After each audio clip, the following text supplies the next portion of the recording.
The man on the stage was truly fierce. He knocked down the world-class heavyweight champion Apollo with one punch. This man was named Rocky, yet he used to be just a third-rate boxer at a local club. His fight record stood at 44 wins and 20 losses. Every time he stepped into the ring, the audience would boo and jeer at him. One day, Rocky won his match. When he climbed down from the ring, he asked the audience for a cigarette as usual. He still heard insults hurled at him. Rocky returned to the locker room helplessly. At that moment, the fight manager came to hand out his pay. The winning bonus was $65. After deducting assistant fees, taxes, and other charges, he was only left with $40 after a hard-fought match. Yet he couldn't wait to ask about the arrangement for his next fight. This was the difficult life Rocky lived back then. When he returned home at night, his two pet turtles were his only source of spiritual comfort. In fact, he also had a dream. He wanted to achieve success like Rocky Marciano, but how easy could that be? In that era, the most important thing for ordinary people was to make ends meet. A boxer's meager income was simply not enough to cover his expenses. Early the next morning, he went to the dock. His second job was collecting debts for others. The deadbeat ran away as soon as he saw Rocky. Rocky caught up with him in no time. You want to dance, you gotta pay the bank. You understand? You want to bar, you gotta pay the man. Hey, I ain't emotionally involved, Bob. You understand? Give me some money. The deadbeat owed someone $200, but Rocky only managed to get back $130. Faced with someone who was as hard up as himself, he really couldn't bear to be harsh. He turned around and handed the money to his boss Tony. Yet Tony started yelling at him, because Tony had told Rocky clearly that if he couldn't get back the full $200, he was supposed to break the deadbeat's fingers. Tony scolded Rocky for not being ruthless enough. Even Tony's driver looked down on him for this job. So long, meatbag. I should have broke your thumb! Right after that, Rocky went back to Mickey's gym to train, but when he was about to change clothes, he found his locker was locked. Without a second thought, Rocky picked up a fire extinguisher and smashed the lock open. He found that the things inside were no longer his. It turned out that Mickey had given his locker to someone else, and hung his belongings up on the wall. Rocky immediately went to find Mickey to settle the score. Hey, Mick, shut up!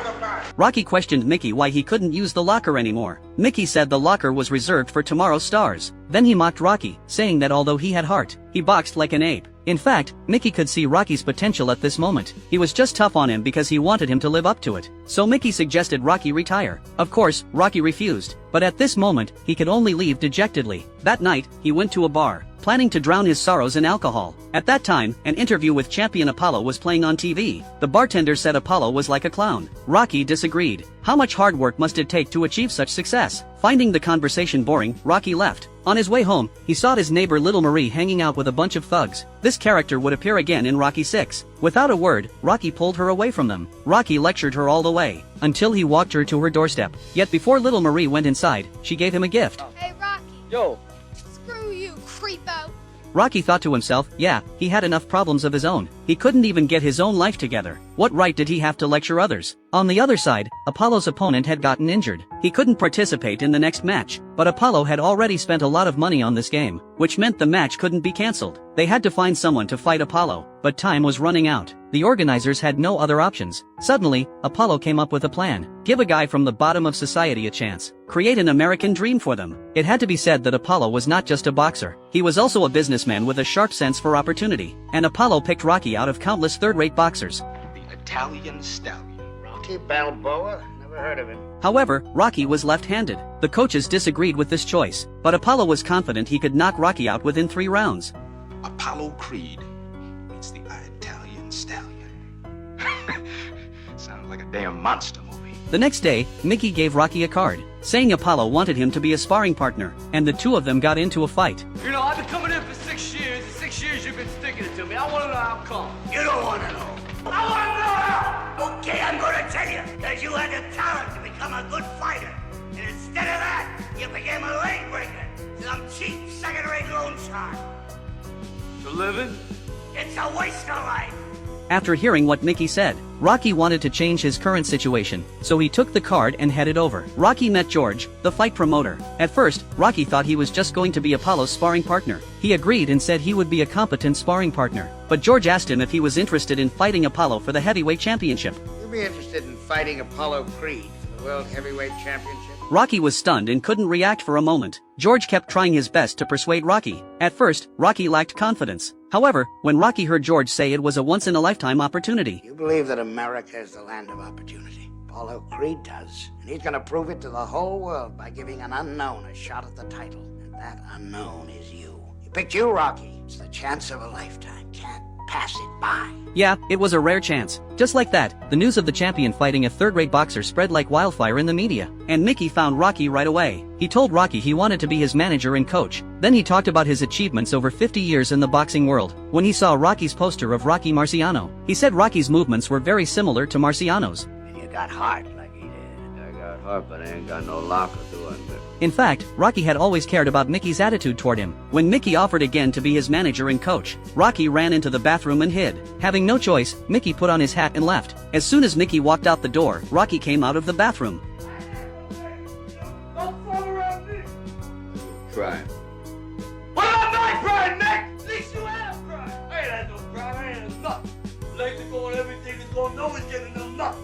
Guy comes up, offers me a fight. Big deal, wanna fight the fight? Yeah, I'll fight the big fight. I wouldn't wanna fight that big fight, I wanna get that! I wanna get that! When it came to Mickey, Rocky's feelings were a mix of love and hate. Mickey, standing at the stairwell, heard Rocky's roar but could do nothing about it. In fact, he was also tough on Rocky because he wanted him to live up to his potential. Rocky vented his frustration again in the room. Then he chased outside. He still hoped that this man, whom he both loved and hated, would help him one more time. At 4 o'clock the next morning, Rocky was already awake. The temperature was only 28 degrees Fahrenheit. On such a freezing cold day, Rocky got up anyway. He cracked a few eggs into a glass. After drinking them all down, he headed out the door. It was going to be another day full of energy. After doing some stretches, Rocky started running in his slightly faded tracksuit. At this time, the streets of Philadelphia were still pitch black. Only a few scattered early workers were on the road. Rocky punched the air as he ran. He ran to Philadelphia Square. The 72 steps of Philadelphia Square were still a bit of a struggle for the young man at this moment. When Rocky stepped onto the top step, the sky was not completely bright yet. Then Rocky went to the meat freezer where his friend Paulie worked. Paulie was Rocky's good friend and future brother-in-law. However, it was here that Rocky found the secret to boxing. Watching Paulie pounding the beef, Rocky seemed to have a sudden epiphany. He started pounding the beef relentlessly. Seeing how ferocious Rocky looked, Paulie couldn't help stepping back, fearing that he would be mistaken for beef and pounded by Rocky. Rocky kept pounding away without stopping. You're breaking the ribs. Then Rocky returned to the gym to start his training. Just then, Mickey came over with a rope in his hand. It turned out that Rocky had a problem with body balance. Mickey left 2 feet of slack in the rope, then tied Rocky's 2 ankles together. When practicing moving and punching, keeping the rope from breaking meant maintaining balance. At this moment, 2 girls came over asking for Rocky's autograph. Get out of here! Don't you ever interrupt me while I'm conducting business. Move your little chicken ass. Mickey told Rocky that he couldn't see women during the training period. Women weaken legs. Soon, Rocky's secret training base was leaked to the outside world. Paulie had actually invited the media to interview him and film his training process. This unique training method caught the attention of Apollo's coach Duke. This character was also the father of Duke, the coach of Adonis Creed in Creed 3. Watching Rocky's training video, Duke shouted for Apollo to take a look. But at this moment, Apollo didn't take it seriously at all. Little did he know that he would pay a heavy price for this in the later match. As time went by, Rocky's training gradually reached its peak. Every single day, Rocky went for a run. He ran past the railway tracks. He ran through the bustling market. And every time he passed the market, people greeted him warmly and handed him oranges to eat. The intensity of his training kept increasing, but Rocky slowly began to enjoy the grind. He even progressed from doing push-ups with both hands to one hand. Watching Rocky in this state of focus, Mickey couldn't have been more satisfied. By the end, when Rocky ran to Philadelphia Square, he could conquer those stairs with ease, reaching the top effortlessly. As he stood at the summit, waving his hands triumphantly, he knew he was finally ready. Soon enough, the day of the match arrived. Rocky put on his simple yet battle-ready robe. The robe even had an advertisement that Paulie had gotten from his boss printed on it. That was just the kind of guy Rocky was always thinking of his friends. Suddenly, the stage lights shifted. Apollo made his grand entrance. He was dressed up as George Washington. It was truly a spectacular arrival, and he even tossed money into the crowd as he walked. You had to hand it to Apollo, he had a sharp business mind. He knew exactly how to market himself to the masses. He looks like a big flag. Apollo boasted that he would knock Rocky out within 3 rounds. The entire venue erupted in cheers. Meanwhile, the only ones rooting for Rocky were his friends from the bar. The 2 fighters touched gloves, and the match was about to begin. The match began. Apollo only used jabs to test Rocky. He glided around the ring with his signature butterfly style, teasing Rocky every now and then. After an Apollo right straight punch missed its mark, Rocky seized the chance and landed a left uppercut, knocking Apollo to the ground. This was the first time Apollo had ever been knocked down in his career.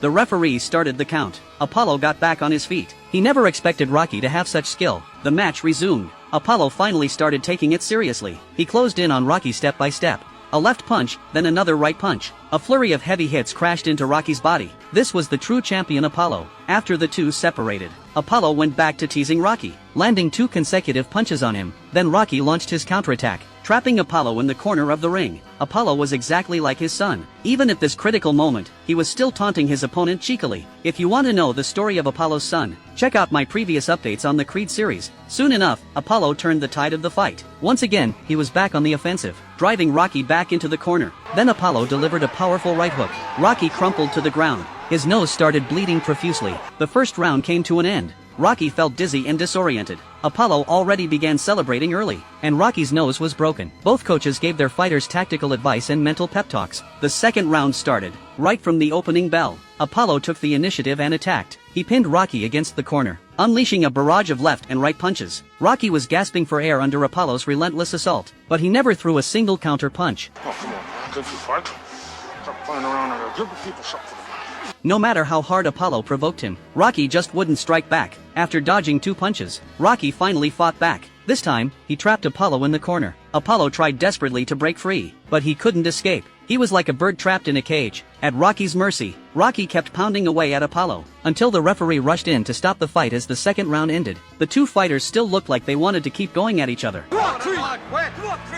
In the subsequent rounds, Apollo also unleashed his true strength, beating Rocky until he had no strength to fight back. Yet Rocky still stood firm in the ring. This had long surpassed Apollo's claim of knocking Rocky out within 3 rounds. Slowly, Apollo also began to run out of stamina. By the 14th round, Apollo still held the upper hand. Every time he knocked Rocky down, Rocky would stand up again. Now Rocky was completely defenseless. Finally, Apollo unleashed a flurry of left and right punches, and Rocky fell to the ground once more. This time, even Mickey couldn't bear to watch. Down, stay down. Apollo raised his fists high. Rocky still insisted on climbing back up. The referee started the count. Rocky managed to stand up just before the referee finished counting. Apollo couldn't believe his eyes. When Apollo stepped forward, Rocky adjusted his state quickly. Apollo launched an attack. Rocky dodged and counterattacked. Several heavy punches landed. Apollo's ribs were probably broken. This round came to an end. Both fighters returned to their corners. Rocky's right eye was so swollen he couldn't see. Don't want to do it. Insisting on continuing, Rocky told Mickey to cut open the swollen area to drain the pus and blood, and Apollo wasn't faring any better. His coach wanted to stop the fight. You ain't stopping nothing, man. You ain't stopping nothing. When Rocky stood up again, the audience began chanting Rocky's name. In truth, both of them were tough guys. Apollo fought for victory, while Rocky only wanted to last all 15 rounds. Apollo threw the first punch.